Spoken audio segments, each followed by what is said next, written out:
On tonight's program, ladies and gentlemen, we have something that's going to make you sick.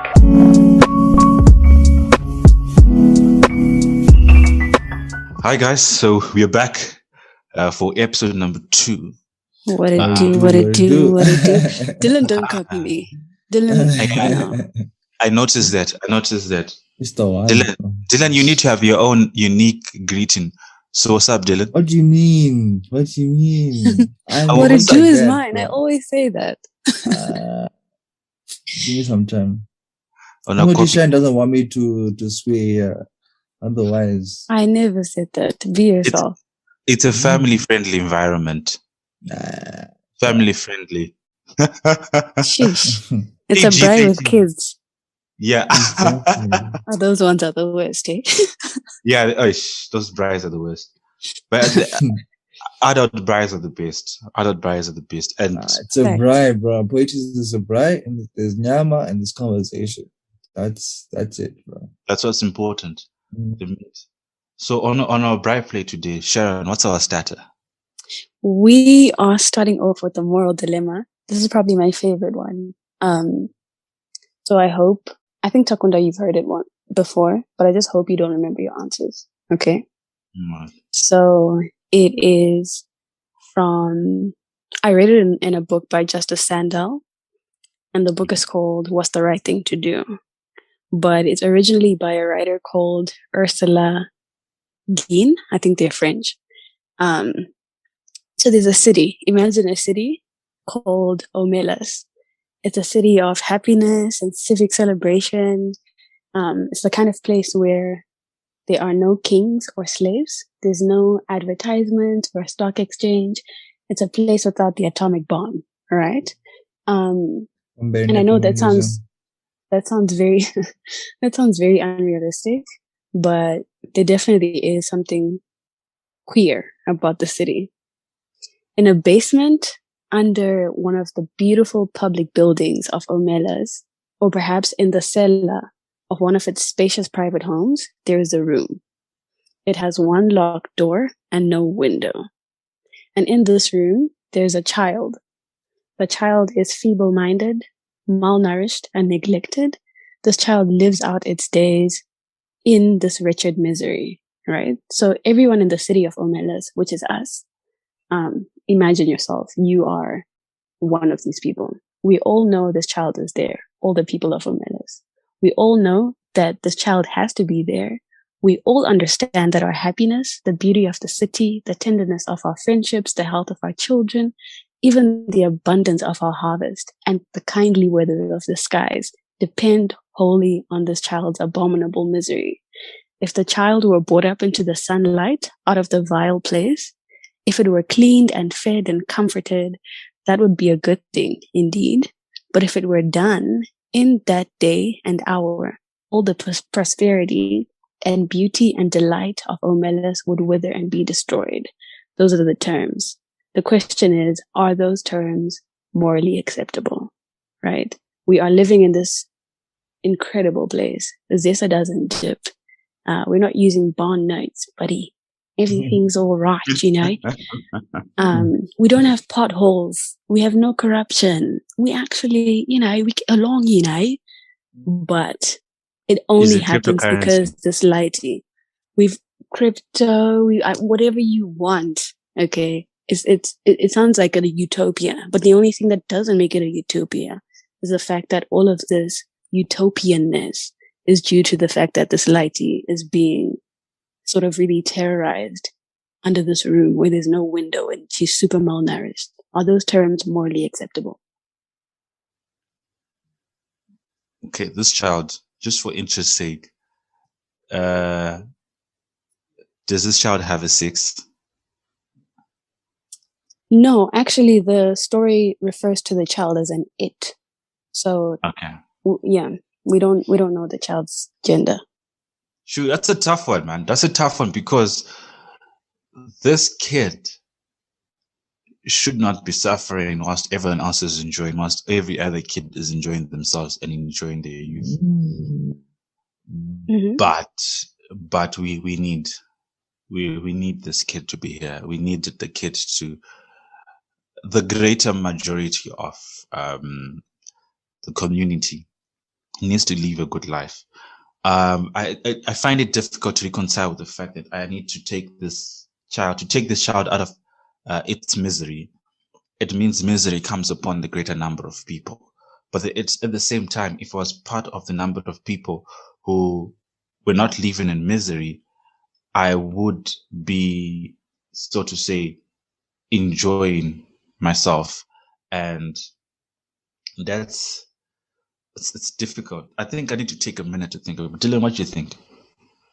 Mm-hmm. Yo, I've always believed that in success, there always exists sacrifice. You always have to give one thing up to get something right, or to get something positive, or to get something in return. Mm-hmm. That's what life is. Like, it's sacrifice all over again. Like, no matter what it is you're sacrificing, that's exactly that thing to sacrifice. So this kid here, as much as this kid is suffering, yes, we all feel this empathetic need to help this child, but we have to realize that one life over millions is like, you know what I mean? Can we really compare the two? Mm-hmm. Okay, you raise a really good point, which is that, for things to prosper, sometimes you have to make sacrifices.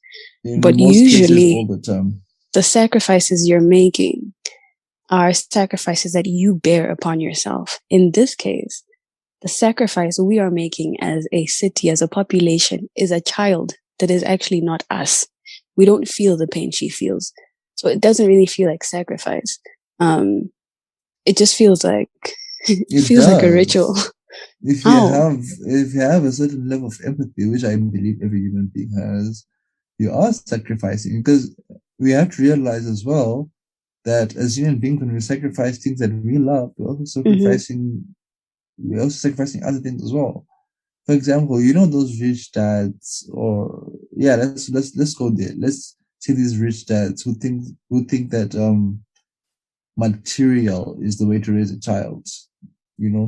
Those rich dads, they're sacrificing their time with their child so that they can make money, so that this child here can live a healthy, rich lifestyle, right?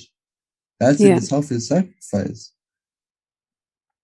But the degree of sacrifice is different, because you're sacrificing your emotional, I suppose, stability, because with that empathy, you continue to feel in some way a level of pain, but not to the extent that this Lighty experiences.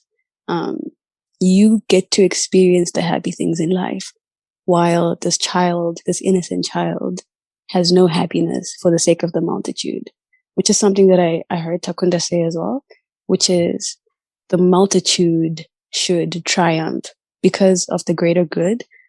It's justified for this kid to have to experience this torture because the greater number of people get to experience happiness.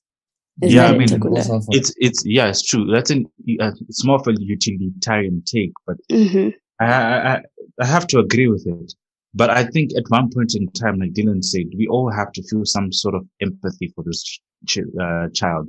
I think from there, that's when in that city, there's a greater likelihood that child then becomes the deity of that people.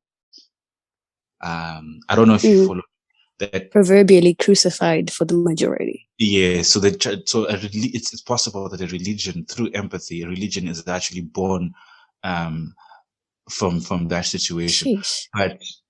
But I mean, in that case, and the child becomes the deity. So it's like Dylan says, you have to sacrifice something. So the child is sort of sacrificing her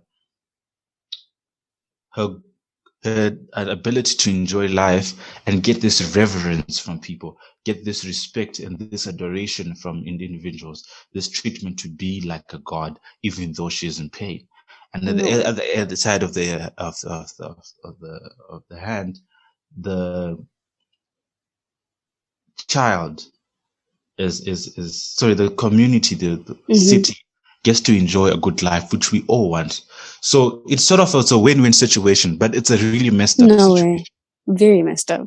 I say no way because I don't think we would really deify this child the way that you present it to be.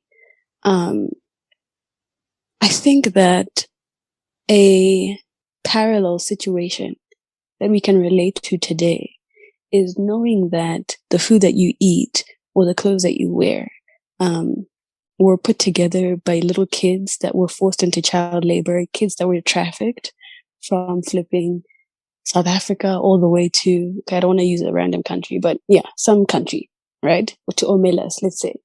And they force these little kids to start putting together clothes for you to wear, and you end up buying these clothes in Mr. Price, whatever you wear, Gucci, whatever it might be.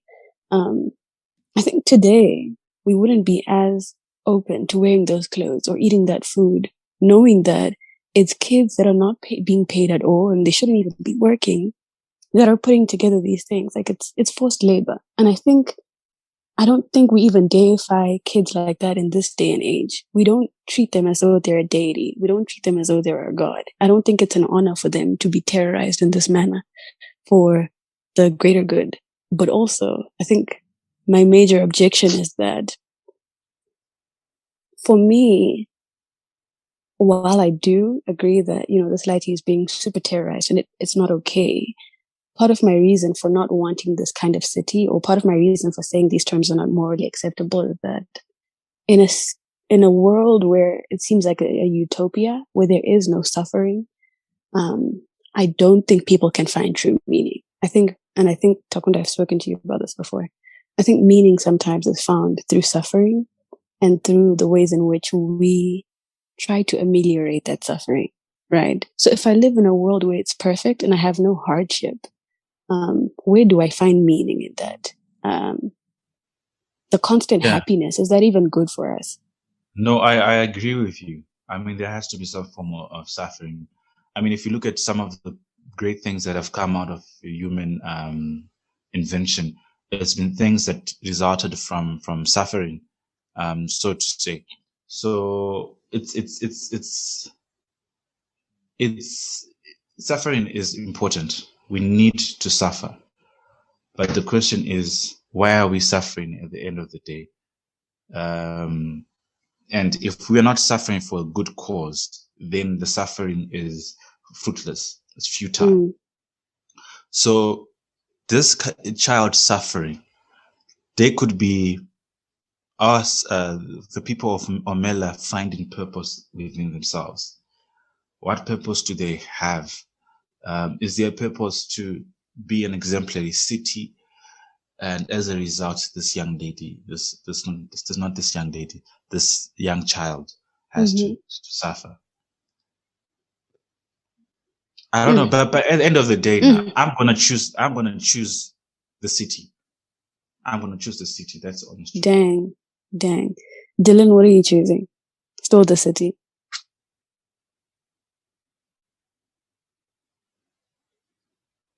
I think he's going to choose the city. He's got to choose the city. I still don't. I think people are mean. So we don't choose the city? No, we all choose collective suffering and collective joy. But then if we have collective suffering and collective joy, I don't think that's possible. I think we cannot all be happy and all be sad. We can. I just mean it varies. We won't constantly be happy and we won't constantly be suffering. But altogether, we will experience a sliver of joy and a sliver of suffering every now and again. And that's exactly what world we live in right now. Okay, that's true.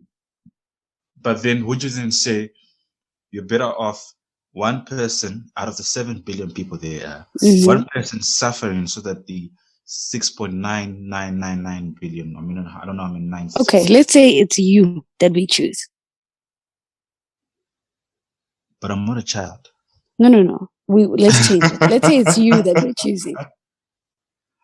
I think I would feel sad, and I'll feel anguish and anger and frustration and all kinds of bad things and ill towards my people. But I honestly believe at the end of the day, my sacrifice will benefit a lot of people. So Oh, I'll like I said, I would see perhaps from the perspective of a father who sacrifices his joys, his ability to enjoy life, so that his own child can succeed. but in this case, oh no. Yeah, in this case, I think the father example works really well.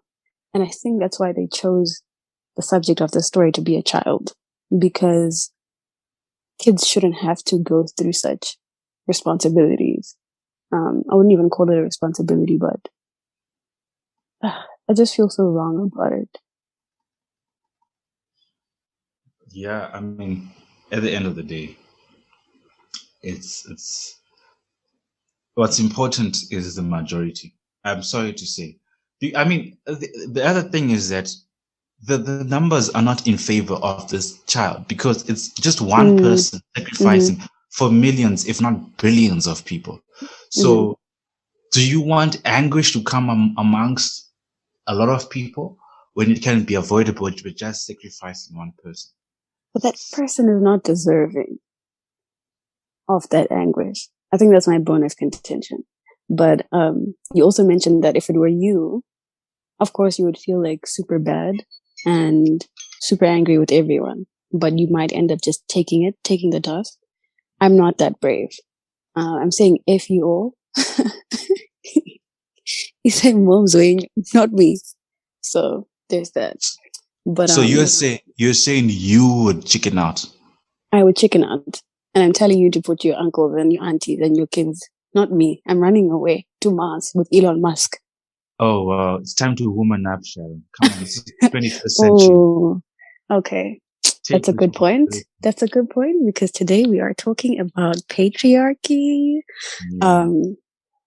And I'm going to hand it over to you. There's more dilemma before you go. If you guys have anything to say about it or tell us what you think. Are those terms morally acceptable? Do you agree with Takunda or nah? Do you agree with Dylan or nah? Do you agree with me or nah? Let us know. But today, speaking about patriarchy, Takunda, take it away, boy. No, we're not gonna do that, Sharon. We're not gonna do Okay, that. what are we doing? You might just say, Takunda, I hand it over to you.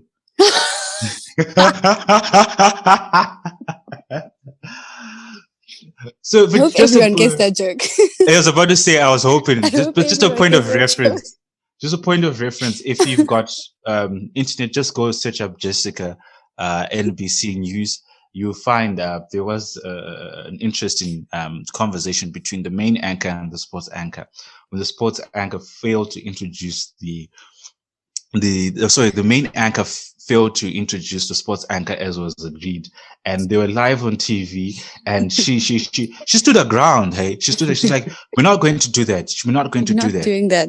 Yeah, she stood her ground. I Takunda, we support are her. live. We are live. Come on.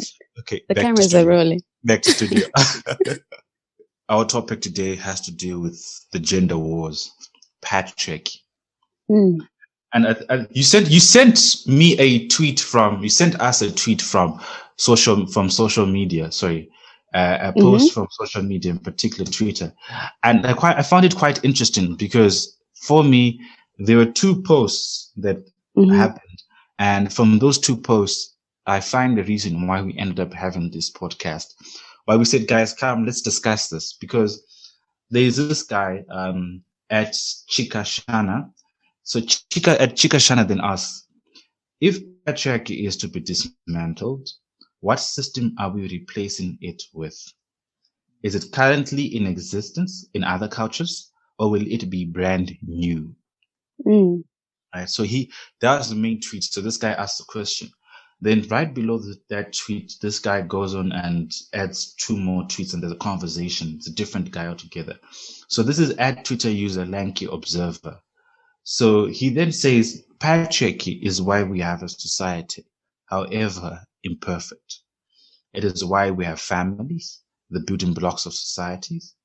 We think we can do without it, tweeting from the smartphone it gave us, on an internet it invented, sleeping in houses it built, before driving on roads it made. Then he goes on to say this. When we were in precarious mortal danger out in the wild, Patriarchy protected us. It then built the civilization, enabling us to live longer, safer, healthier lives. We have become what we are as a race because, not in spite of the patriarchy, destroy that and society collapses. I like his take.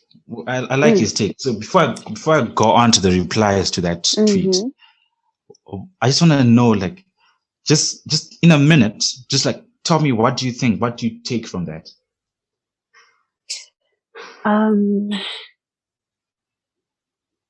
I want to give this disclaimer.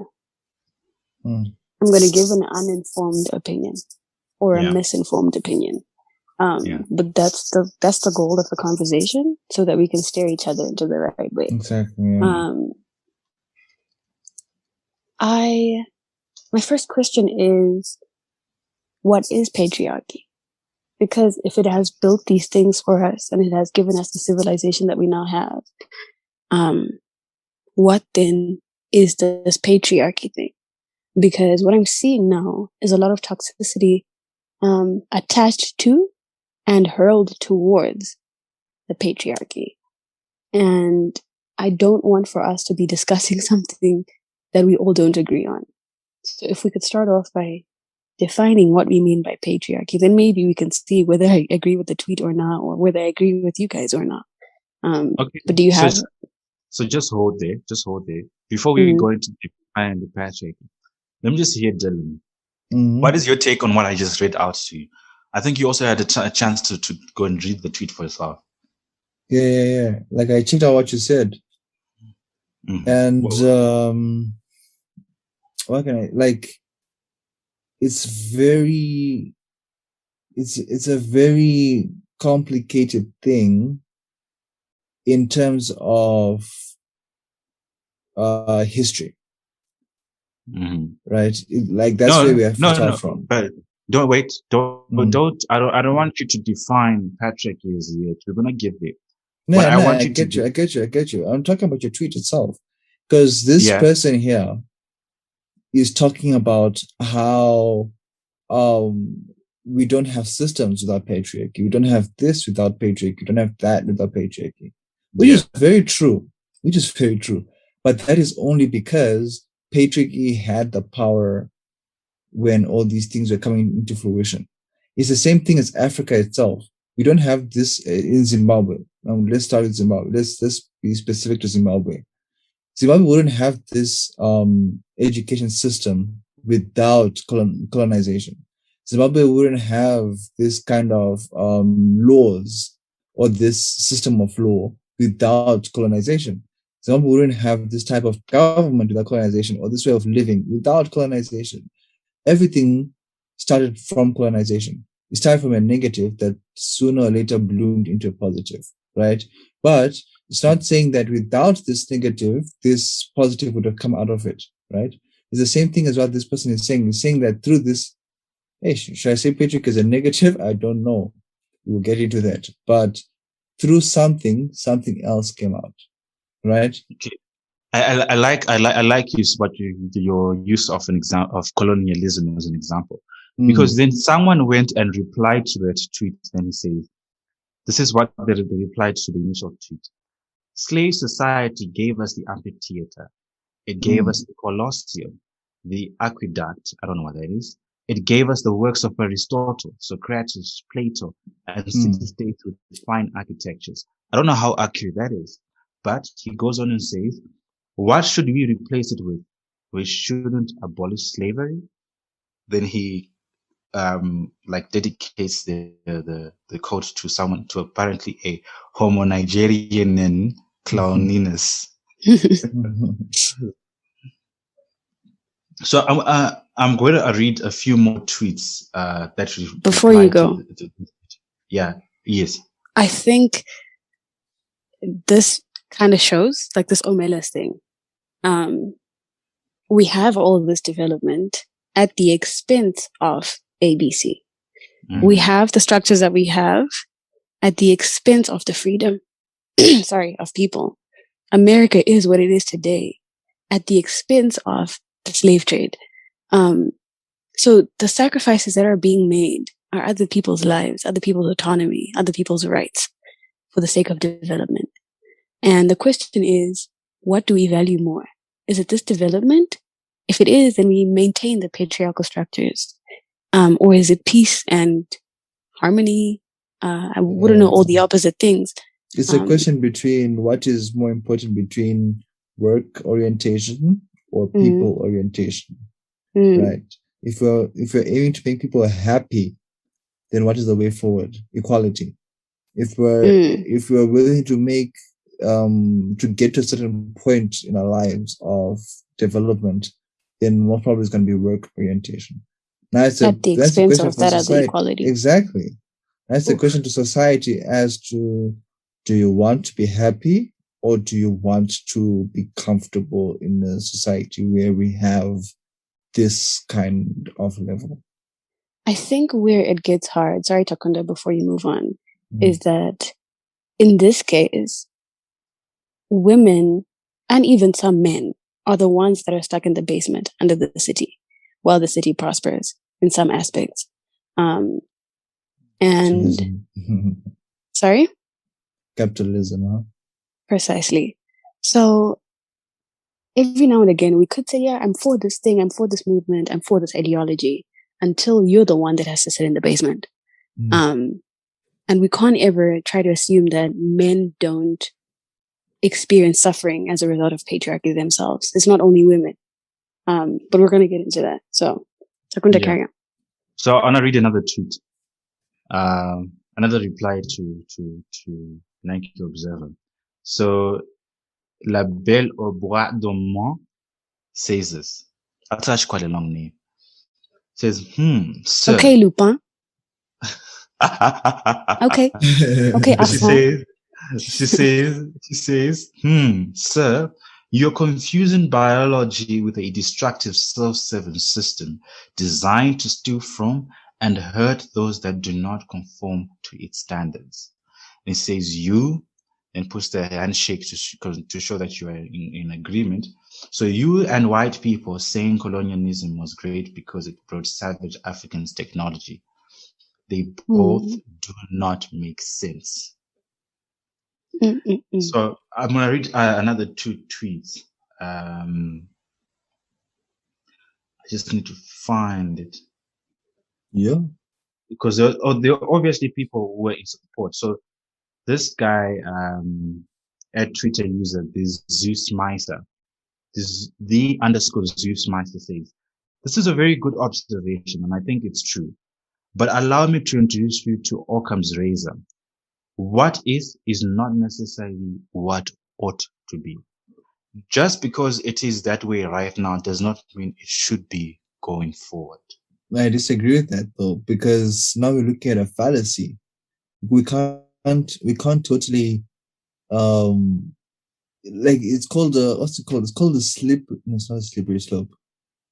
It's a type of fallacy where saying that A leads to B and B leads to C. Now this guy is denouncing that altogether, saying that because we can't say this is religion. Yeah, very true. He's very right. But at the same time, we can't say that that doesn't lead to that. It's a possibility and a very, very high possibility that because of A, B is happening. If we're looking at it in biblical terms or in religious terms, because of the destruction, like during Noah's time when God sent the flood, right, and everything was destroyed. Henceforth, we got modern civilization. It's very true. But let's say God didn't send the flood. Do you think we'd be in this position that we're in today? We don't know. Yeah. Right? Don't know. Yeah. Okay. I like that. Then another Twitter user at DennisRed93 then replies and says, he's replying to the initial tweet on Patriarchy. Says, this is my stance on the issue. I naturally stay away from this conversation on Twitter because it triggers some and it's hard to have a sensible argument. I'd rather speak in person so we learn from each other. However, this tweet right here is good to me. So he agrees that patriarchy is important to society. We cannot destroy patriarchy because if we remove patriarchy from society, then society collapses. Now, this brings me to come to the question is, what do you guys understand as patriarchy? I'll shoot with you, Dylan, first. What's your understanding of patriarchy? What do I understand by patriarchy? Honestly, without a doubt, we are all what do I want to say? We are all products of patriarchy, meaning that we've all stemmed from this way of living, to say that we live in a male-dominated society, especially us being Africans. We have stemmed from a male-dominant society. As a global scale, I'm not going to say as Africans, on a global scale, actually, we live in a society where men have more of a voice, more of power, more of a say in how society runs itself, where we see not only the social aspect, but politically, economical as well. We have a situation where people have fought for race, to say that no, we live in equality.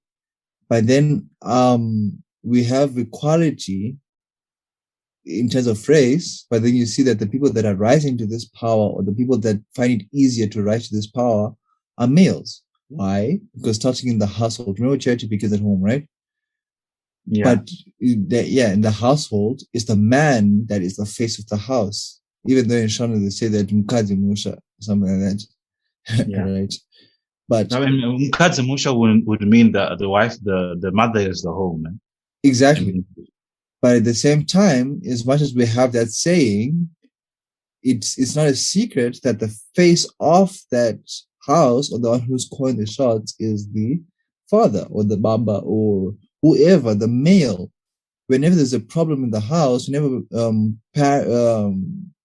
foreigners or visitors come, they kneel to the father, they have conversations with the father. When we talk about lobola or bride price or whatever you want to call it, when is the most important figure is the father, which turns into economy, where you have bosses, and majority of these bosses are males. Then you go to the political, where you have the president, naturally, according to society, has to be a male, right? Subconsciously, consciously, whatever you want to call it, it's just, it feels better, or it feels a certain level of comfort when the one in charge is a male. That in itself is like patriarchy.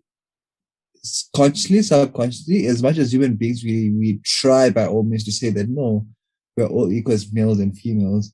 But when you have a society or a way of life that is dominated by a male or male way of thinking, that in itself is patriarchy. That's what I think patriarchy is. Okay, that's an interesting take. I also like the examples that you use, because those examples are examples that a lot of people across many countries and across the entire globe actually can relate to. The example you used of the family and the father having the final say. So even in Western societies, you find it as well. It's very present, exactly. Yeah. And in African societies as well, even the Middle East. So it's quite interesting that patriarchy seems to be a global phenomenon, despite the differences in cultures, in political systems, in races, in history. Patriarchy seems to be constant across dominant, the globe. Across the globe, especially when it comes to Eastern. I like the way you mentioned Middle East, because in those cases it's mostly because of religion. All right. Now we're gonna come to that conversation. Sharon, just give me your understanding of patriarchy. I think your perspective will be quite interesting because because you're not a patriarch, you are actually a matriarch. So we'll actually want to see how you understand patriarchy. It is in some ways very similar to what Dylan said. The way I see it is, but of course, it's what I always say. You people, I'm always right, but continue. Oh, wow, Dylan. Dylan, do you mind if I carry on? I need to get permission from the man in the house. Shut up. Just wow. No, I'm playing. We practice a different kind of patriarchy. Yeah. You know what it is. So for me, it's a system where the man is supreme. It's an organization where the man is supreme. And this cascades into different realms of our lives. So relationship-wise, marriage-wise, the man is supreme. Beliefs-wise, the man is supreme. Politically, socially, economically, we see the trend of the man being supreme. And by supremacy, we mean the man is the one who has the power and he has the influence. And what we find on a more nuclear level, like family level, is that when that man disappears or passes away or whatever, that power is passed down. And if he has sons, it's passed down to the son. So we see that a lot happening in our homes, but also on a wider scale, we also see that politically on the most grand of organizations or governments. For example, the United Nations has only had male secretary generals the whole time. It's the same thing with America, with its unbroken history of male presidents. So just like Dylan says, it starts in really small nuclear places, but then you see it cascading into wider spaces as well. It could be that, for example, at the bank that you work at, the board only has males in the board, or there's just one Han who's in the board, you know? Or it could be that, in your village or in your community, when it comes to distributing assets, only the dudes are called to discuss how we're going to distribute this stuff.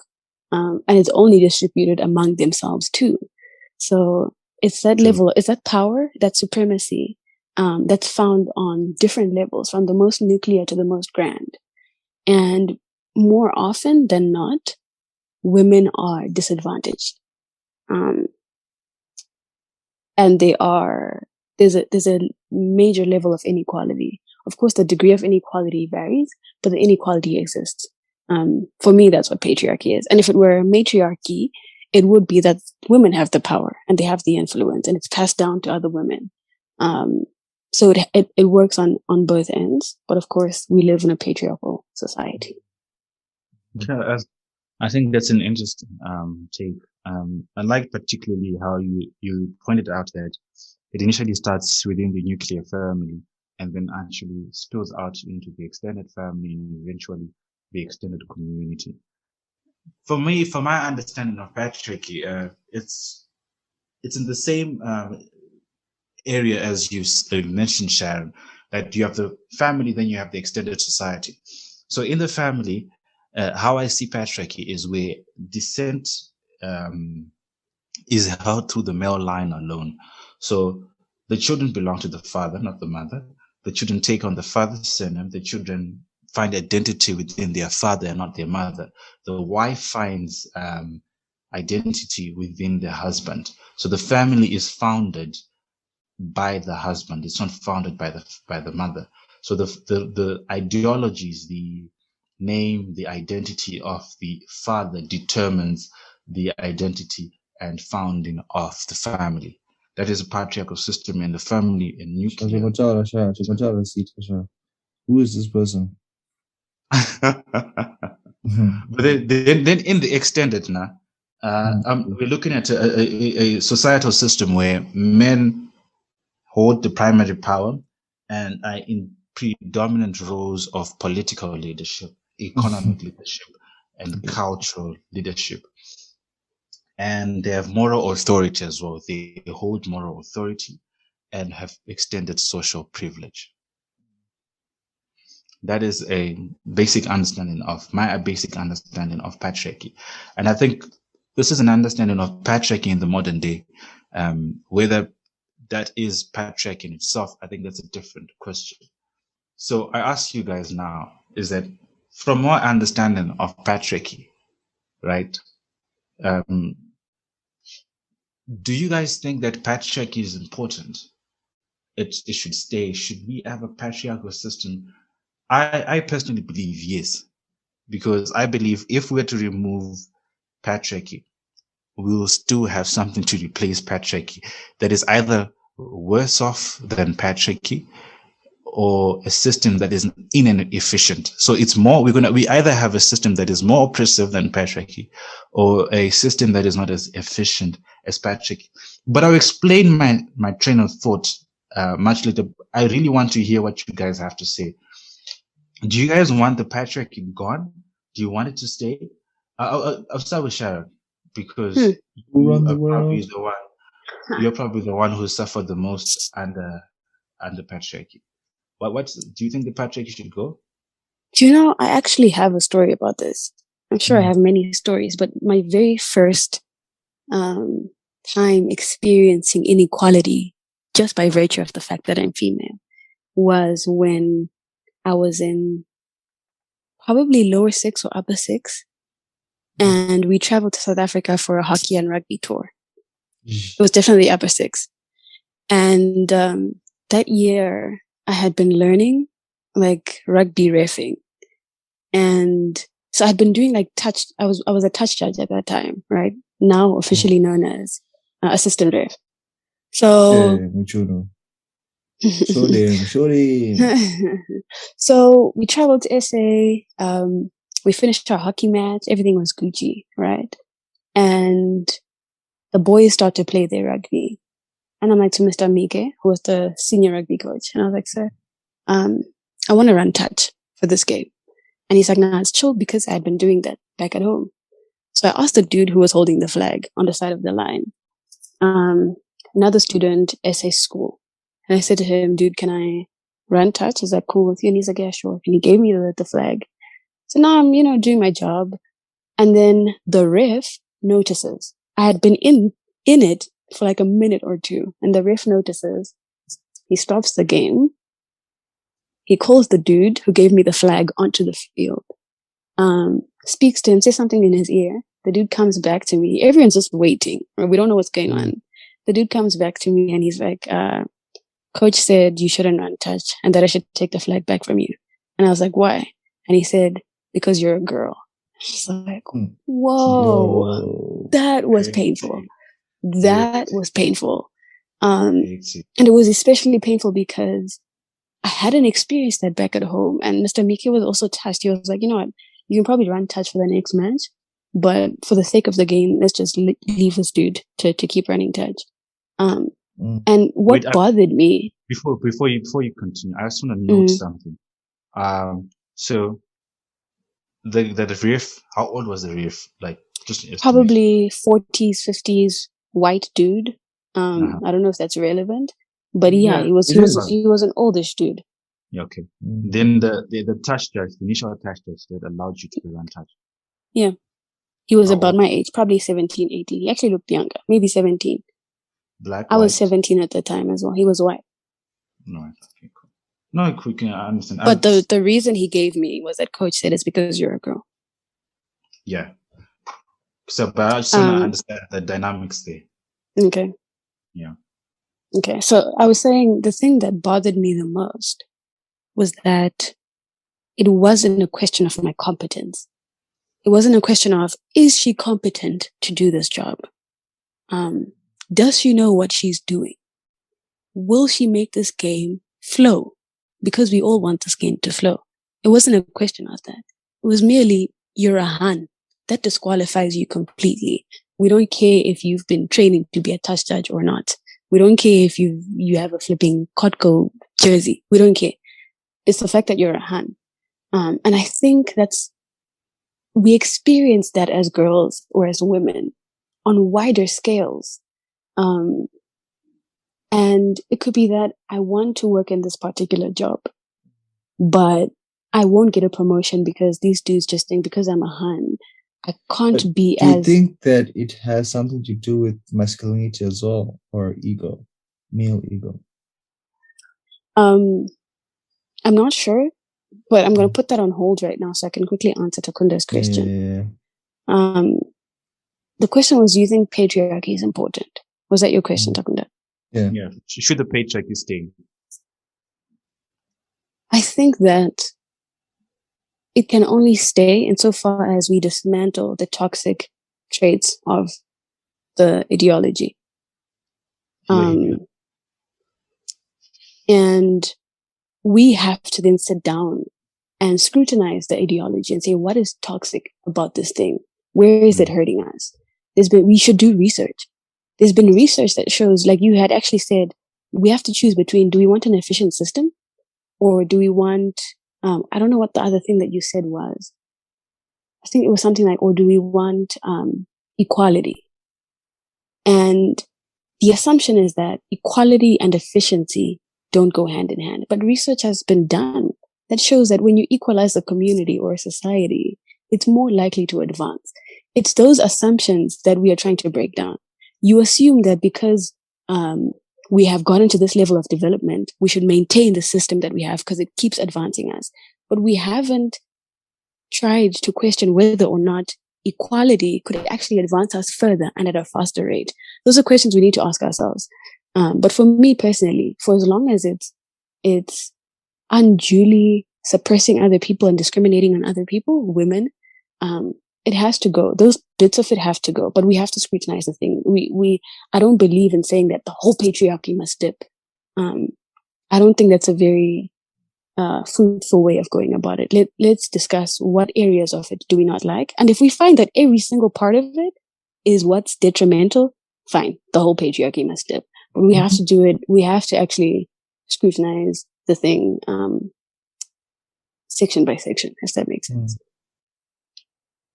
Okay. I like that.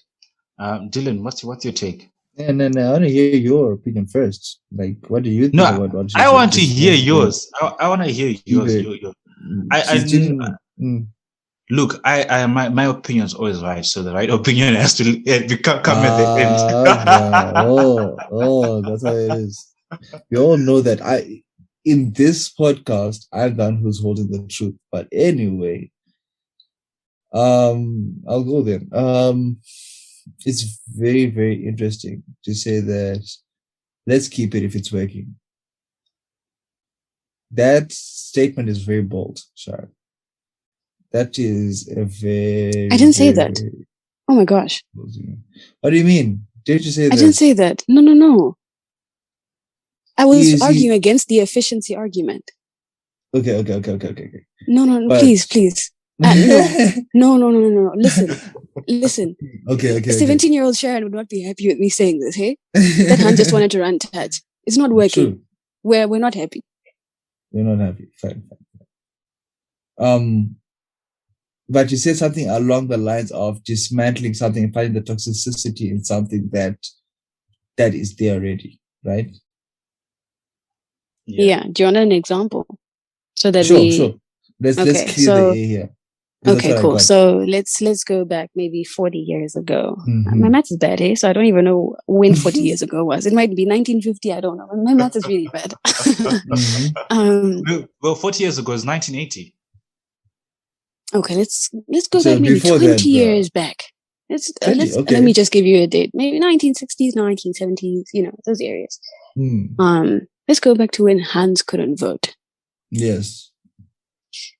The system may have been working at that time. Things may have been developed. Men may have, with their dominance and supremacy, advanced the society to a particular level where women get to enjoy the fruits of capitalism, maybe.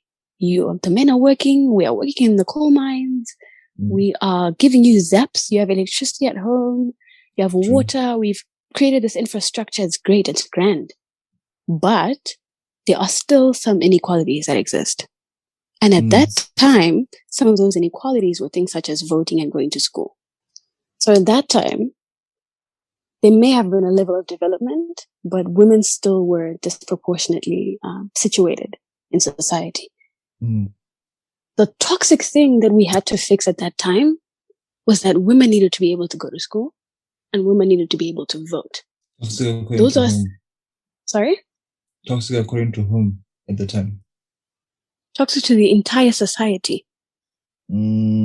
Mostly women, though. Continue. No, and I want to clarify time. this for you. Yes, precisely. At the time, precisely. I mean, Sharon. it would have been very toxic because look, at that time, this is the 1960s. We've signed the Universal Declaration of Human rights, right, in 1945, and we're saying, oh, human rights, all human beings are equal. People need to be treated equal. And we have women who are not going to school. We have women who don't have access to jobs just because they're women. There's that lady from I think it's NASA, who could not enter into a particular room. She was because number one, she was black. Number two, she was a woman, so she could not enter a particular double room. homicide. You know, so she cannot enter a particular room so that she can contribute to the physics of going to the moon. I forgot the name, but it's an American story. It's an American story. And it's quite interesting that she finally did the calculations. I hope I got the lady right. She finally did the calculations that allowed the moon landing to occur and Neil Armstrong to actually land on the moon. Yeah. So that is toxic in itself, Dylan. Precisely. And that's my point. And I want to make this also very clear. I think a lot of the times we like to speak about these things on a morality basis. And morality simply isn't working anymore. People aren't being convinced or persuaded by morality. So I'd rather we rely on the evidence and the research. Okay. When we research and find what are the effects of educating women, educating people equally, how does that affect society as a whole? How does that affect you as a man in 1960? When we educate more women, we know that there's a direct correlation that will increase economic growth. You get to live a better life. Okay. More educated societies are better off. That's just naturally how it is. Because now women can work, right? We can work. We can bring value back to our family. You said more educated societies.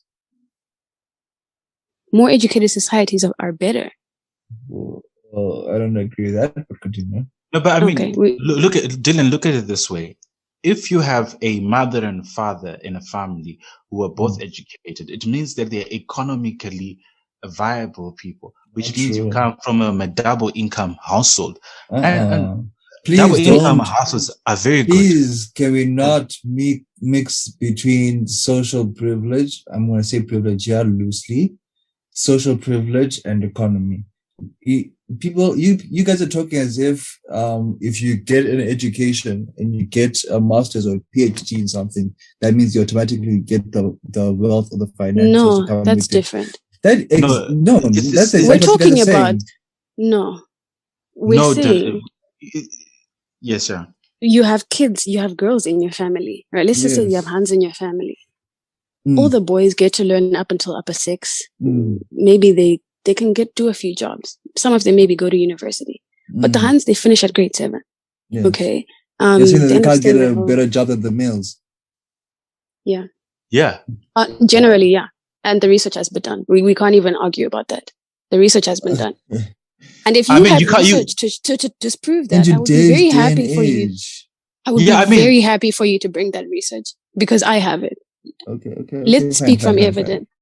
Come with facts, come with facts. Because I mean, you can't be a doctor with a grade 7. You can't be an architect. You can't be an accountant. You can't be a clerk. You cannot be literally just a grade 7. Have you guys seen that meme? Is it a meme or a writing or whatever you want to call it that says that how does it go? Where it goes, not rich people, sorry, educated people become the working class, and then people who finish like in high school become part of the government, and then people who finish grade 7 become part of the army, and the army is the one that rules. Blah, blah, blah. Have you guys seen that? Yeah, exactly. There we go. But think about it this way: who makes up the majority of the army? People who don't even have an education. Yeah, but it's still men. It's still men. True. Okay, let's ask the Zimbabwean soldiers. Good life it is say. Yeah. Say like is life really as great as the country? I mean, look. Even in the United States, I think the United States appointed its first female general just in the past decade between 2010 and 2020, and a country like Zimbabwe, for example, has never appointed. There's only one female brigadier general, if I'm not mistaken. Very Yeah. true, She but was we've had vice presidents who are female, right? just one. Or a vice president that was female. Just one female Which vice is president. a milestone. And we've had so many vice presidents, Yeah. but Which is only a one milestone. female vice president. Yeah. Yeah. Let's But now we're let's digressing. not take We're us. Yeah. digressing. Let's not take a small percentage of a population and assume that represents the wider majority. Exactly. But no, but Dylan, I hear we're what you're digressing. saying. I understand where you're coming from. Mm. But now because we've digressed, I don't even know where I was going. But the point is, you wanted me to clarify what I was saying, which is that the more we equalize society, the better society is as a whole. It's not just women that become better. As a whole, we just become better. But I'd be very happy to share with you some of the stuff that I'm talking about, the research or whatever it is, so you can see it for yourself and then maybe come back and we can, have an extension of this conversation. But from what I have read and what I have heard, the more you equalize a society, the better the whole society becomes. It's not just women. So yeah, I'm gonna stop now. I agree with that, but at the same time, I feel as if we need to have an understanding that not everything can be as equal as we wish it to be. As much as this sentence on its own might sound very discriminatory, but there are some things in society, but I'm going to be very controversial here. There's some things in society on this way of life whereby we know that women can be better than men. Very true on that. I'll give a perfect example as to why I believe that women can be better than men in some situations, and that has to be the way forward. For example, I remember when I was I was campaigning to be a vice president of my campus, the school, for the student body, right, in university. And then, we are speaking from a Zimbabwean perspective where things are more open and people are more open-minded than in most cases, right? Maybe not as open as the West, but more open in the East, let's be honest, as Africans. Growing up in a Muslim society, I remember when I was campaigning to be a vice president and we had to pick a cabinet and we had to find a cabinet. The president and I were looking for a secretary. And majority of the people that were around me were like, oh, of course. So which woman or which girl are you going to find to be secretary? Because of this society's notion that women are more organized or have more of an organizing factor than men. Right? And I was totally against this.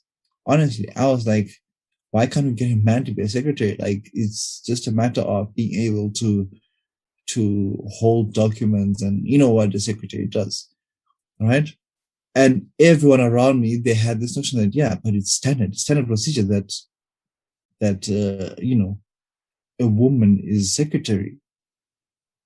And this brought to mind that, yeah, that again, when I remember the statement I said at the beginning, Mukadzi Musha, if we really think about that statement, what does it mean? It means that women have more of a mother feminine character than men. And by feminine, I don't mean as a woman, but I mean as a character, because you have men who are feminine. But of course, Dylan, they're going to have feminine characters. They are females. It's not, of course. You have females who are also who are more masculine than men. In the same way, you have more. True. But you have men who are actually feminine than females. Yes, I agree that happens. But those are, so to say, exceptions, because the ordinary that's exactly what I mean. The ordinary course of business is that if you're male, you're going to have male characteristics. There we go. So again, let's talk about maternity leave and paternity leave then. No, wait. That's a conversation on equality. We're talking about patriarchy. And But if we talk about patriarchy, we have to talk about equality now. But okay, let's hear you. Yes. I like the conversation that you and Sharon have been having on equality. I don't think equality is attainable. It's a complete fallacy to think that let's define what equality. Equality of opportunity or of outcome. Let's differentiate between the two. Fine. Okay, perfect. I love it. Equality of opportunity or equality of outcomes. Mm-hmm. Of fairness, actually. Let's talk about this. Equality of fairness. What do we talk about being fair, or do we talk about being equal? Okay, but wait. Let me give you my take on patriarchy. Then we'll go into equality. I'll give you my take. Now, on patriarchy, I think patriarchal system needs to stay. The reason why I think a patriarchal system needs to stay is that as human beings, we need an order. We need something to provide order, whether it's a political system, social system, or it's a economic system. Why can't women bring that order? Wait. We need some sort of order. So democracy gives us a political order. Capitalism gives us economic order. Patriarchy can also give us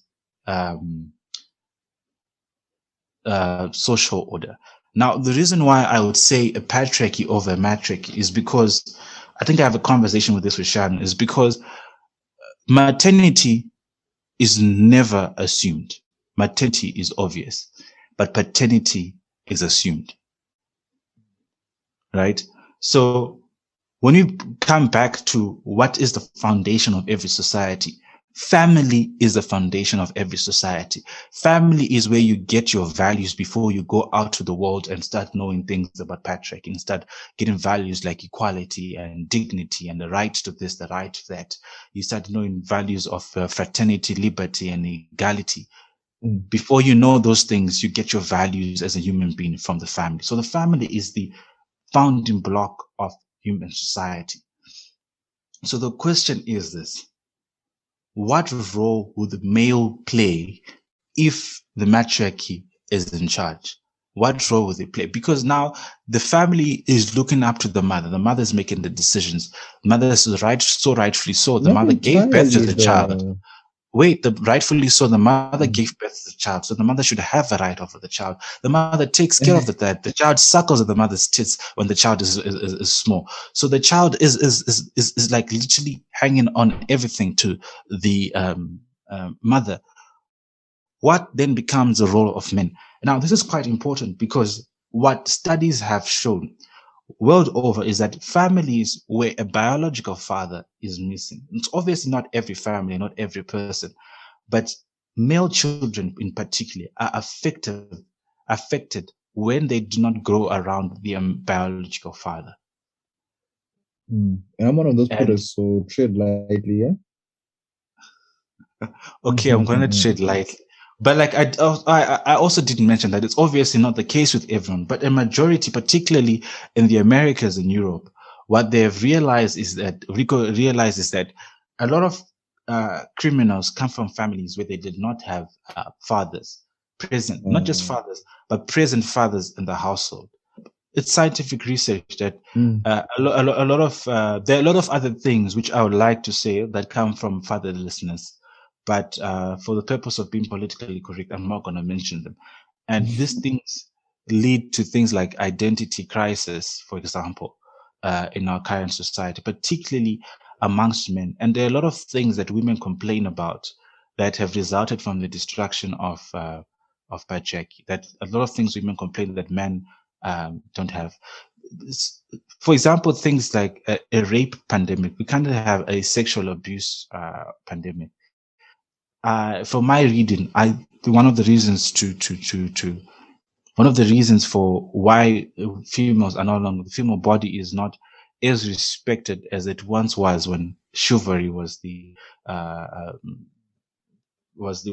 prevailing thing in society, is that the patriarchal system has been attacked, and in its crumbling, the patriarchal system has eventually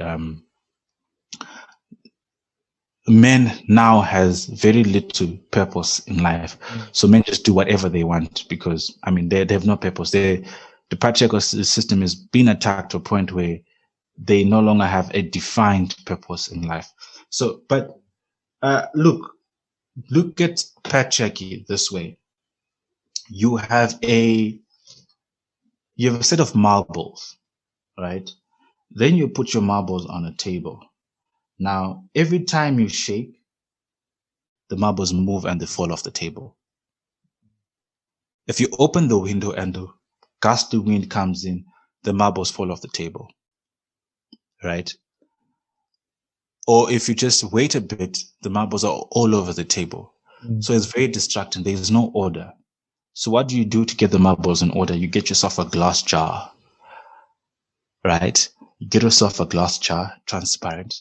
Then you take all your marbles, you put them in the glass jar. So now your marbles are not moving. If you move the table, the marbles don't move. You don't lose the marbles. If a wind comes, you don't lose the marble. Whatever comes, the marbles don't move. Now imagine that the marbles are society and family, particularly the nuclear family. Those are the marbles. So each nuclear family has got its own values, its own perspective, its own approaches, its own experiences, and we do whatever we want. So we are the marbles that are going all over the place when the wind blows, when the table moves. We are the human beings. We're just going all over the place. There's no concerted movement. Sean, I know you disagree with this.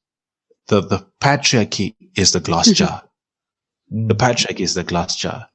So the glass jar has no scratches. It's brand new, has no scratches, smells nice, right? It's not dirty, it doesn't have dust. But with time, it's going to accumulate dust. It's going to accumulate spots because it's not being cleaned. So this nice smell is going to go away. And this is what I believe has happened to patriarchy, that certain toxic practices have seeped into the patriarchal system, and these practices have led to inequalities and unjustified inequalities. Now, I come back now to the equality conversation. I say equality is a myth. Equality cannot be attained in how people see it. Okay, so now why do I say equality is impossible? Number one, human beings, we are a hierarchical system. So they're going Which equality again? I'm going to come back to that one. Okay. I'm going to come back. I'm coming. Give me time. Okay. So now, human beings, we are hierarchical human beings. We have hierarchies within schools. I'm not talking about social construct hierarchies. Hierarchies come naturally. You notice that in each of your relationships with people, whether they're platonic, romantic, whatever kind of relationship, there is always some form of hierarchy between the two people, or it's three people, it's four people. There's some sort of hierarchy that sort of comes out naturally. So one of the biggest issues we currently have. Yeah, that's actually part of human nature. Like, you always have to have someone in charge. Yeah. So one thing I find interesting is that female hierarchies and male hierarchies work very differently.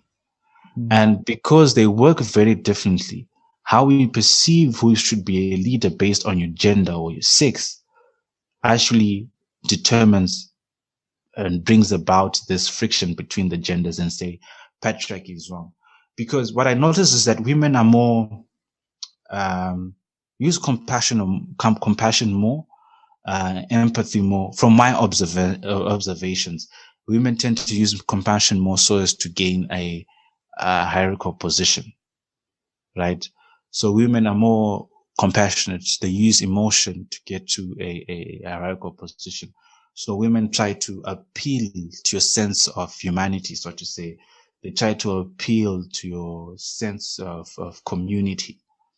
Whereas from where I look for men seek to assert dominance so that they become a leader, to set up the hierarchy. So, for example, in female societies, women will use women's issues, for example, to be able to be the societal leader in a particular group of women. So they will use things like sexual abuse, feminism, women's rights and stuff, so to appeal to a group of women and appeal to their emotion, appeal to their sense of compassion and sense of disadvantage, so as to gain a hierarchical position and become societal leader in that particular female group. men have this tendency of showing you that they are more powerful than you. So men, in most instances, will use violence, for example, to assert power. Coming from a boys' school, this I saw for over. I went to a boys' high school, 6 years. Violence was a way of showing power, whether it's physical violence or verbal violence, and it worked. Trust me, it worked. Trying to appeal. Dylan, yeah, you remember trying to appeal to people's emotions with men somehow never worked. In my positions of leadership that I occupied for the last 3 years of my high school, trying to appeal to men's emotions never worked. It only worked when you asserted yourself and used some form of violence, whether it's physical violence, then you threaten physical violence, or you use violent words. That's when you had a response from men. But when my interactions with women, that never worked. So that's the problem we have. The problem we have is that we have hierarchies, and our hierarchies are different. They're incessantly different. And unfortunately, because men are direct and they use violence, this violence is very direct, and the results of violence are almost instant. Whereas the results of trying to use emotion and compassion take time, because you have to mentally convince a person. Whereas violence, if I come and beat you up and I say, vote for me, you will vote for me there and then. But if I come and tell you, look, you know what, you have a right to this, you have a right to, you have socio-economic rights, a right to a house, and you have a right to that. It takes time to convince you that you should actually vote for me, right? I think it depends on the type of society you're coming from. If you have a feminine society, then talking and reasoning is the best option to go for instead of violence. Yeah. But I mean, even in a female society, violence is it's because no one wants to feel pain. Whether it's a man or woman, no one wants to feel pain. Shane, what do you think about that? If you get beaten to jail to vote for someone, do you think you're just going to go and vote for that person because it's your job? In some cases, you feel more obliged to not vote for that person. In some cases, right? I think in that case, you need to be a person of strong moral character. Yes, which is very common in today's day and age, where people feel like they have. Because if not, then slavery would still be alive today if you have that notion whereby through violence you continue. Bro, look at Nelson Mandela, look at Martin Luther King. All those people were subjected to violence, but still they continue to fight. Yeah, but there was some sort of violence around them. I mean, look at MK in South Africa. The ANC had a military wing, even though Nelson Mandela was depressed. But the South Africa ANC and MK had a military wing. So there's a certain level of violence. There's a certain level of violence.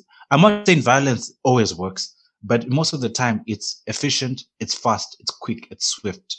You've never sounded more like ZANU-PF in your life than now. But that brings me to the question. No truer words were spoken, Dylan. No truer words were spoken. In 2023, fair guys. You see, Harare South. Shine thought it was me who was going to say this, but you can see Shine is on me, and no, it's not. Thank you very much. To all my ZANU-PF youth is listening, please vote for your guy. Please vote for your boy. Pamberi Msangano. No. Pamberi Msangano. Welcome to this ad break. The views of Takunda Gumbu are not the views of what's our podcast name again? Truth at a bribe. This guy's he's not invited to the bribe next time. I promise. Is that his own bribe? No, because what is this? What is it? Takunda, you said quite a number of things. And it's a conundrum. I haven't come to the equality part. I was going to end with the equality, but if you want to ask you'll get there. I'll briefly say for now, I can't say I completely understand and agree with everything that you said. But then again, we've only been speaking for about an hour or so I might need clarity on some things. I disagree with everything you said. On one end, you said that women tend to appeal to emotions, and men tend to appeal to violence. and asserting dominance. And the examples you gave are, I'm going to beat you up and do what I say. And on the woman's side, you said, you have a right to this. Come on, you deserve this. And I think maybe those examples don't clearly portray the depth of men and women. And of course, maybe you use those examples simply because it was on the fly. But I think you do a disservice to both women and men by doing that. So, of course, because you did it on the fly, I won't hold it against you. But the picture that I get, the picture that I get, Dylan, the picture that I get from that at first instance is, women are weak. They are incapable of establishing coherent thought processes. They can't think for themselves. They can't use reason and logic. They themselves, can't be persuasive through intellect alone. Argument. It's vice versa. Yes, that you need intellect to convince women. You need intellect to convince women. Basically saying it's easier. Caveman DNA is for males. Yeah. No, but essentially what I'm saying, look, I'm not saying that women can't think for themselves, or you can't use violence against women, or men use violence alone and men don't appeal to emotions. But from my own observations, growing up in Zimbabwe and coming here to Namibia, what I have observed in these two communities, as well as what I observed, from reading and watching documentaries and stuff like that, and observing other people's culture, what I've observed naturally is that in other societies, in all these societies, there's a tendency that when men are interacting amongst themselves, they use violence. And I've experienced this. This is why I say I have experienced this. I've been at this lower end of the hierarchy and the top higher end of the hierarchy. And in both instances, I realized that it takes time to convince the man by trying to take on his emotions, by trying to sit and get a certain psyche around his compassion, his empathy. It takes long. It's easy to get men in one file by threatening them with violence. And with women, if you threaten them with violence, they can comply, but you will see the discontent.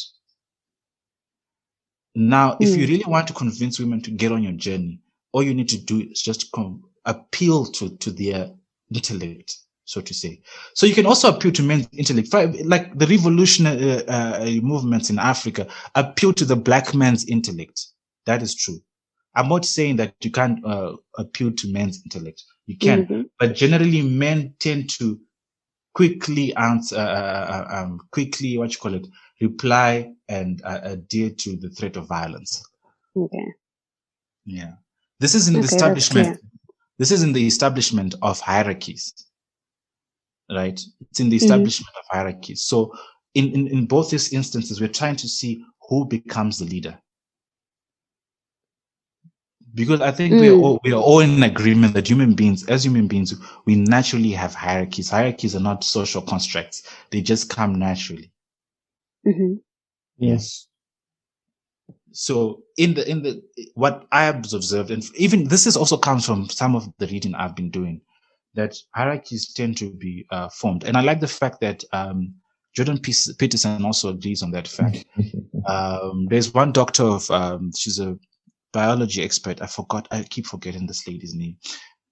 Yeah, I mean, even Yuval Noah Harari is probably my favorite writer at this moment in time. He also talks about hierarchies being formed, and a plethora of experts in human history and gender studies do mention about hierarchies being existing naturally in human society. Now, the issue of hierarchies then brings me to equality. That in today's age, people want an equality of outcomes. That is not attainable. It is not attainable today. It was not attainable yesterday, and it will not be attainable in any future event whatsoever. an outcome of equalities is impossible. So if Dylan and I apply for one job, the outcome is not going to be the same. We apply for the job, we both get the same job. Our outcome is not going to be the same. It does not mean that we are both going to end up being the CEO of that company or the leader of that organization at one point in time. That cannot happen. That is impossible. What we need is an equality of opportunities. That is so very much achievable. But at the end of the day, we need to be equitable. So we cannot say that we have a situation where both men and women are the leaders in society, that both men and women have an equal control over society. I don't think that's possible. I don't think that can be achieved. Because remember, we're saying the patriarchal system is a system where the dominance primarily lies with men. This is either going to be reversed, where we have women dominating, and men are going to be fighting. We're going to have male movements fighting the matriarchy. Then we destroy the matriarchy, and then patriarchy comes again, then matriarchy comes again. Because I know a lot of people talk about gender fluidity and how there are several genders, but at the end of the day, the fact of the matter is there are only two human sexes, male or female. Wow, I'm not commenting on that, by the way, just so you know. No, to anyone who's listening to this, you've heard that is Takunda's way of life and belief structure. Not to say I'm in support or not in support of it. I'm just saying it came from one person. Continue. No, but I'm saying, look, gender. There's a difference between gender and sex. That's the conversation this day. Sex is biological. It's objective. No matter what we can say, you're either born a male or female. You're either born with XY chromosome or XX chromosome. You cannot have DY or DD or AB or CD. At least that's what science has revealed to us, that you're either XY or XX. Interesting. So, I mean, that is always going to exist. Those two sexes are always going to exist at this point in time. That's what science has revealed to us. So, if we remove the patriarchy in its entirety, we're going to have a matriarchal system, and then men are going to be so-called oppressed.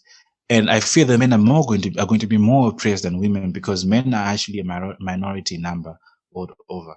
Although it's negligible, I think it's about 48% to 52%, if I'm not mistaken.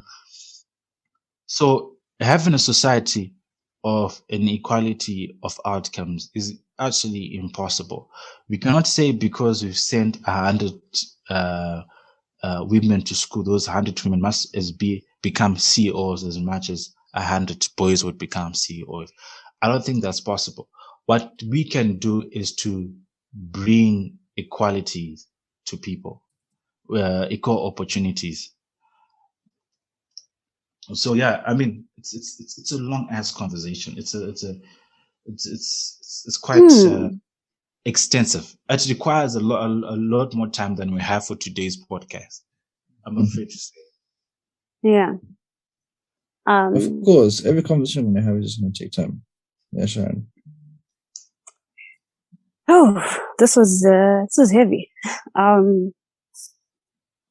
know our episode is sort of coming to an end, and as it comes to a close, I want to say that for certain, we have to fight for equality of opportunity.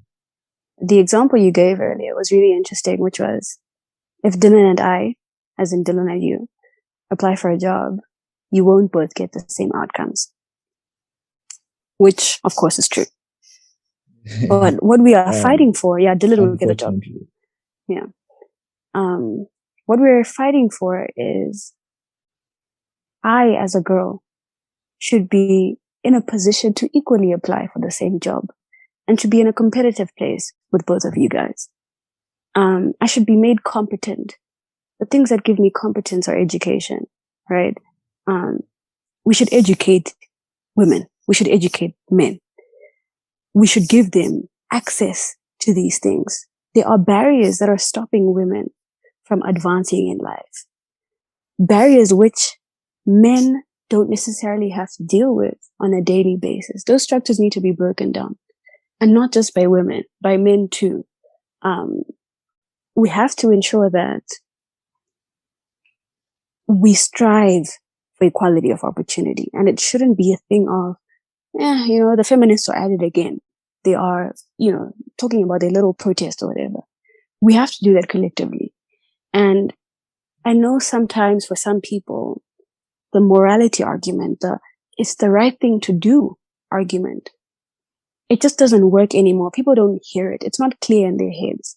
And so sometimes we have to appeal to people's intellect because we are all able to rationalize and think logically. And if you don't want equality of opportunity for everyone because it's the right thing to do, then maybe consider that it will be beneficial for you on a factual basis. I think the struggle that I have is that people are so hell-bent on wanting to advance the patriarchy because there is no better alternative.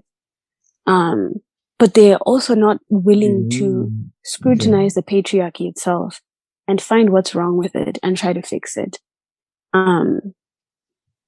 There's nothing wrong with power inherently. And I think the patriarchy debate, it's one of power and weakness. There's nothing inherently wrong with power. But the problem is when those who have that power start to misuse it and oppress people. And we see this in different areas, in slavery, in patriarchy, even in feminist movements. Okay. People who have power can end up misusing it and further oppressing other people. And I think that's the dust that we see on the marbles right now. That's the stench that we smell on the marbles right now. It is that this patriarchal thing has morphed into an instrument of oppression. And we can try to be very intellectual about it and very smart about it and bring evidence or research or whatever it might be. Or, I listen to this podcast or I watch this YouTube video or whatever it might be. But at the end of the day, we just have to acknowledge the fact that we are all deserving of human dignity, number one. Yes. Takunda, earlier you mentioned the Universal Declaration of Human Rights. The system of human rights and international law is all built on the fundamental principle of human dignity. The idea that we all inherently have the right to human dignity. And if we do, it means that you are not deserving of oppression. Neither am I. That's not a gender thing. That's a human thing. So women's rights are not women's rights. They are human rights, right? Us trying to advance education isn't a thing of saying it's a gender thing. I'm human. If you are entitled to education, so should I. If you're entitled to a job position, so should I. If I want to get a promotion, so should I. It's not a gender thing. Let's not politicize it so much. It's a human thing. So that's the fundamental thing that I want people to take away from this episode. Yeah, we've talked about some really fundamental ideological principles, but as you think about this, I don't want to call it a debate, but this conversation, right? As you leave this braai or whatever it might be, let the basis of your thinking, your critical thinking, let me say that, be the fact that we are all deserving of human dignity. And if that's the case, sometimes human dignity has to prevail over efficiency. We don't care how much, we develop as a society, how much infrastructure we get, how far across the Milky Way we can travel, how much of the, speed of light we can calculate. If we all attain all those things at the expense of the little girl or the little boy that is stuck under the basement, then it's not a proper society and I don't want to be a part of it. So that's what I have to say. For now. Dylan? So that was heavy. That was heavy, but very factual. So I would like just to close on the patriarchy conversation and say this. I think the idea of patriarchy itself is not bad. but we have accepted certain practices which are oppressive. And we need to fix these practices. Like Sharon was saying, there's certain barriers to women, a lot of barriers that women face that we need to do. For example, there's taxation. There's no taxation on computers to come into if you import certain technological things into Zimbabwe, you don't face taxes. If you set up a renewable energy power plant, you will not be taxed in Zimbabwe for 5 years, right? But PEDs are still taxed. Yeah. I mean, menstruation is natural. Computers are not natural. Solar panels are not natural. Why is there tax exemption on that? But you're talking about that in Zim when they're taxing dog tax. Oh yeah, dog tax. Yeah, but you see what I'm talking about. Why is there tax on menstruation? I don't think there's enough education on our own biology as human beings. You find that people, girls and primarily in school struggle with being laughed at because they're going through a menstrual cycle. I fortunately was got an education well in time. So when we saw those going through this, we understood them because the way menstruation had been introduced to us and it was explained to us in a holistic way. So we understood that this is something natural. This is not something to laugh at someone about when you see the blood spots on their school dresses and stuff. But a large number of our society was not educated that way. We also need to take that into account. That a large number of society is not well educated on how equal we are as human beings, how the other gender functions. So we need to take that into consideration. But most importantly is that the removal of barriers is going to take time. It's not going to happen overnight. And the reason, remember when I asked you, Sharon, when you were saying that you first experienced patriarchal system discrimination against you, I asked you about the people's ages. You said the referee was about in his 40s. And that's a person who came from an era where women probably had no rights. When they grew up, their father told them that women had no rights. Their mother probably didn't have no rights because if they're in the 40s, I mean, that's 17, 16, that's probably what, how long ago was that? 6 years? 2014. Yeah, so 2014. If someone is in their 40s in 2014, it means they were born in the 1970s, which means their parents probably got married in the 1960s. So you see now in the 1960s, women didn't have rights. Black people didn't have rights in the 1960s. So the psyche there, so that person's values when they were growing up are really different. Their views on gender are really different. So I like it for that fact, because I also look at when I'm talking about the age and time, I also look at Namibia. We're talking of there being no female CEOs. Now, all of Namibia's banks, commercial banks, all the large banks are now being led by women, excluding FNB. Excluding FNB, I think FNB is still a man, but Standard Bank, it's a man. Bank Windhoek, it's a man. Nedbank, it's women. Standard Bank, it's a woman. Bank Windhoek, it's a woman. Nedbank is a woman. And you have all these other bigger companies which are being led by women, which don't come into the conversation. And one thing you notice about these women, they are from a particular generation of women. They come from a generation of women that had access to education, that they grew up in that they were the young people in an era where the governments were now being more active in women empowerment. So barriers are going to take time. The removing of barriers are going to take time because, like in your situation, what happened to you, the 40-year-old man would not have given you the opportunity, but the 17-year-old gave you an opportunity to become the touch judge. So I think barriers are also going to take time as our psych and education around gender issues gets better. We are going to start seeing the removal of barriers. And then and only then can we actually see that patriarchal system is actually not so much of a bad system. But at the same time, we cannot believe that we can achieve equality. Of outcome, you say? Yes, an equality Let's clarify of outcome. Yes, an equality of outcome. So we cannot say that both men and women can dominate society. Yes, we cannot say one. Look, debatable. Listen, You said that Very earlier. much. men, You said look, it again. Very debatable. yeah, men and women can occupy leadership positions as individuals, Mhm. but both sexes cannot dominate. One sex is going to dominate, and I predict that the male sex will dominate for a longer period, because patriarchy has been there for the longest time. I mean, even Neanderthals, the argument is even that even Neanderthals were patriarchal.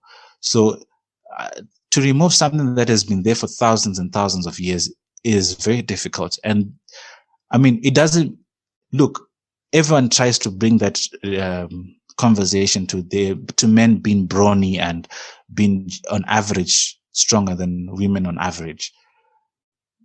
But at the same time, that argument seems like a fallacy.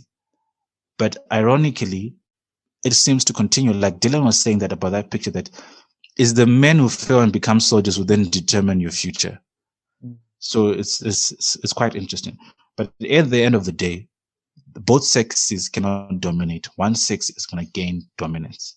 And from where I see it, from how the world is going, I think men will continue to dominate. How perfect would that dominance be? Not so perfect.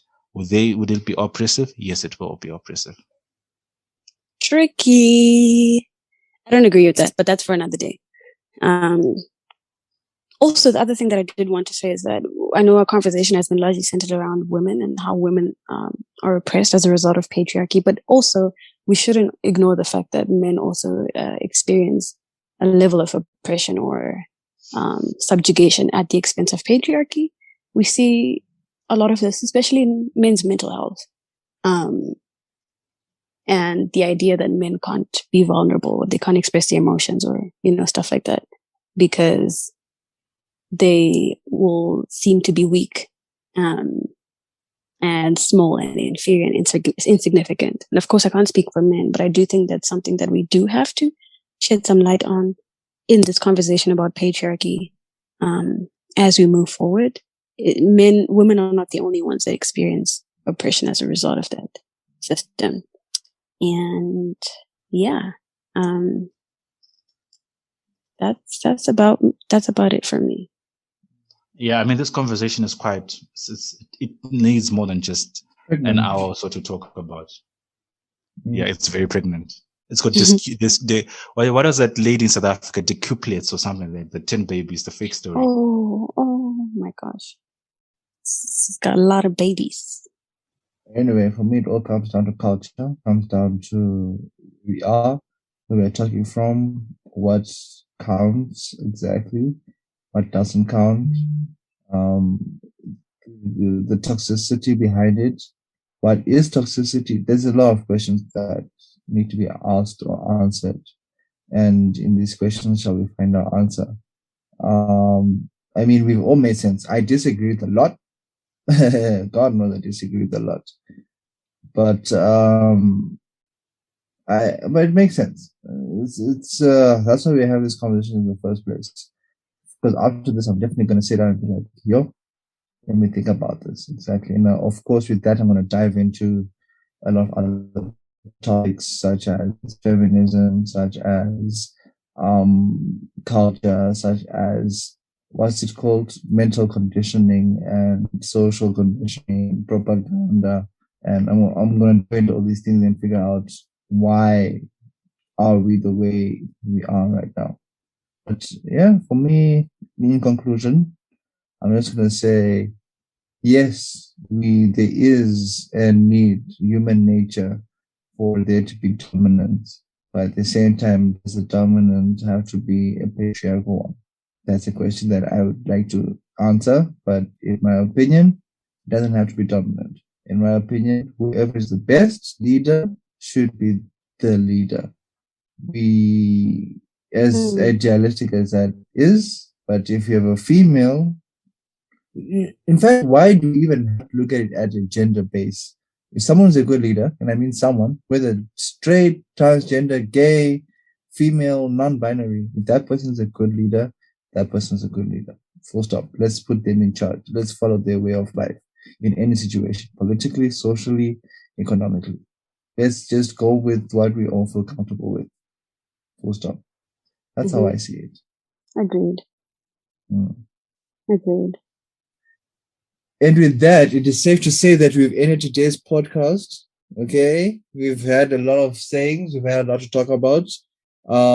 Thank you so much for those who are listening. Don't forget to follow us on our socials, of course, social media. We have Instagram, Facebook, Twitter, whatever. You'll see us there, but we'll just find us. True Truth Such a Bri.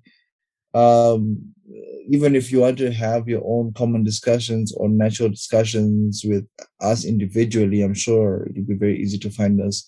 On like social media, you can just find anyone. Especially there's those honeys out there who can just find a guy.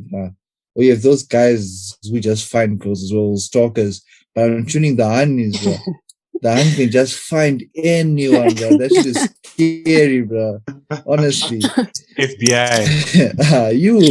You don't even I don't even have to say what my Instagram handle is there because I know people just find me, bro. But Guilty. Bruh. But if you want to have conversations, I'm sure you'll just find us and you talk to us. But that's it for today's podcast. Thank you so much for listening. I think the tagline for this week just stays the same, huh? They must know. I think they must know. Or I was gonna say patriarchy rules or matriarchy rules. But that would be very good. I said all matriarchy. Hurry. No, I think the tagline should be the patriarchy rules, but we should change aspects of the patriarchy. I'm done. It sounds so long. It's a long one, yeah. It's a thesis. What you say? Equality for all. Equality for all. No. Alter the patriarchy. Alter the patriarchy, not change the patriarchy. Alter the patriarchy. Yeah. What do you think? Sharon is in disagreement, but let's go with that for now. Tough times are lasting for the hand. But thank you so much to everyone who stayed tuned in, who has watched, who's gone this far. We'll have questions for you on Instagram. Just follow us and we'll have more discussions about it. See you next time. Bye. Peace. Yo.